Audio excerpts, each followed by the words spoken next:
I've talked recently about some books I've enjoyed reading. You know, I just talked last week about finishing off the Dresden Files, all 17 books, and then I started into Percy Jackson. I'm already done book 1, and I'm on to book 2, and I started thinking, got me thinking about maybe talking about some of the things I like to read, because maybe people who are watching these videos are of the same mind.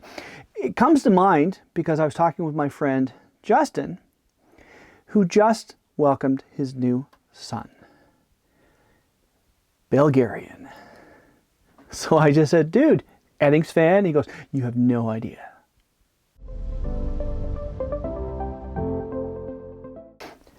Greetings, Dave here, DCPFX. Now, I preface the opening talking about Eddings. Now, this is not Eddings I'm talking about. I love Eddings, and that'll be a video coming up soon about Eddings. I have read this saga so many times. David Eddings is phenomenal. It's a great, great character study. He was able to give a particular voice to each person as he goes. But I'm not talking about that. I'm talking about something else. Something I read before Eddings. When I was growing up, so in the 80s, we had a W.H. Smith, which is an old thing because they don't exist anymore in Canada. They're Coles or Indigo or something like that. Anyway, one of my friends from high school worked there, and she was a huge fan of sci-fi fantasy. So the sci-fi fantasy section was always well stocked. One thing I started reading, which I really loved, was Piers Anthony. Now he has his tongue-in-cheek stuff, his Xanth books, which are fun. But one thing he wrote really well was the Incarnations of Immortality. First book was this, On a Pale Horse, and then the second one I really enjoy a lot too was Bearing an Hourglass. This was an interesting concept. Basically, it's saying that the things that we take for granted, death, time, fate, war, nature, good, evil, all those things, they are abstracts. They're concepts.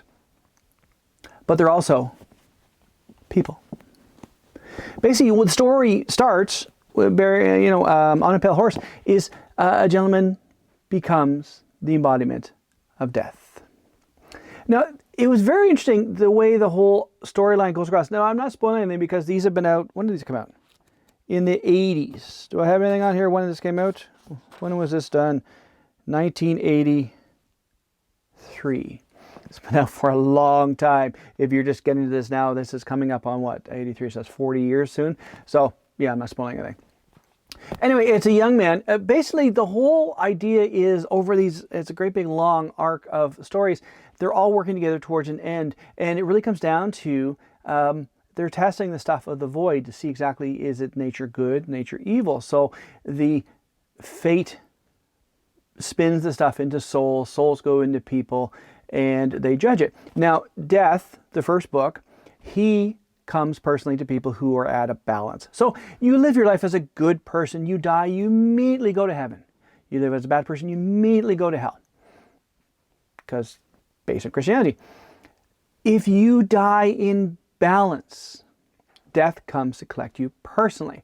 So he then weighs out your, if you're 51.49 or you're 50.5 and 49.5, death will come and he will you sort of judge you himself, and he then has a wherewithal to do it.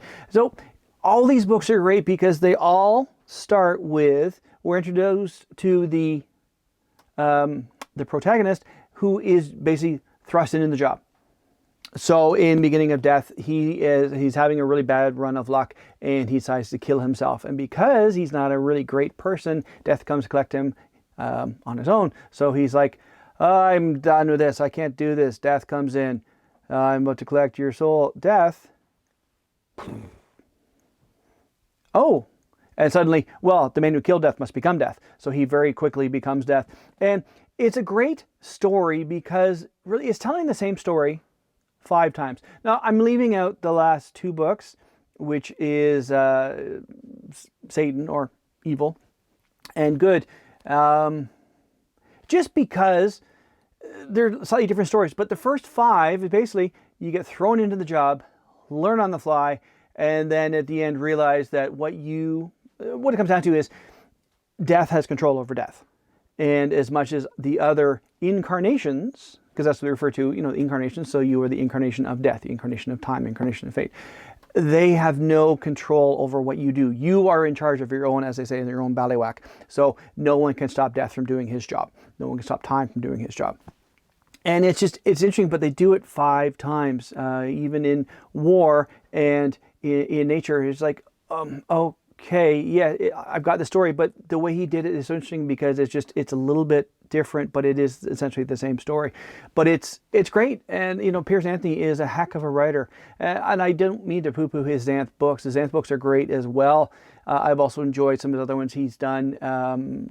It's by no means is it Foundation or any Asimov, but he's got some good science fiction stuff as well. It's definitely worth reading.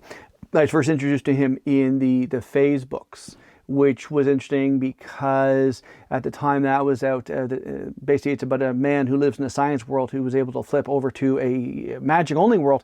Then they're separated by a curtain. And a friend of mine was saying, that sounds a lot like what I'm reading. Well, what are you reading? The Talisman by Stephen King and Peter Straub. In the end, it is sort of the same story between, good, different worlds flipping back and forth. But anyway, wow. So these videos, I got all over the place. I want to leave it with this. If you're looking for an interesting series to read, start with On a Pale Horse. It's a great book. It really is very, very well done. And then the second one, I am sort of an amateur time theorist. I have some ideas on how time travel should work, and they sort of are kind of, rooted in science. And this follows along quite nicely. Some of the things I see is like, that makes no sense. Well, you killed this person. That person shouldn't exist because they were killed in the past. And it's all over the place with the way that people are writing stories these days. I watched the Tomorrow War recently with my wife. And we're like, that doesn't make any sense. That's dumb. Why? Anyway, so if you're looking for a good book to read, like I say, this is great. And even if you were just to read the one and leave it self-contained, it's a good story. It really is quite good. So that's a recommendation I'm giving you right now. If you wanted to find something fun to read, read it. And it's interesting. I'm looking at this here. I have a bookmark because I was reading it again. I've got these all digital now, so I don't need to read the books. But I have a Fan Expo 2006. So, yeah, this has been a while since I've cracked these open. So that's my video for today. I'm going to recommend, if you're looking for something to read, something fun to read, and you want something that make you think as well, the Incarnations of Immortality books are very good. I would highly recommend them. My wife has read them and she enjoyed them as well. And she's not as much as a sci-fi science head than I am, but she was needed some things to read when she was recovering from some surgery. She said, I'll read that, and enjoyed them quite a bit. So that's today's video. Hope everyone's having a great day. We'll talk to you all later.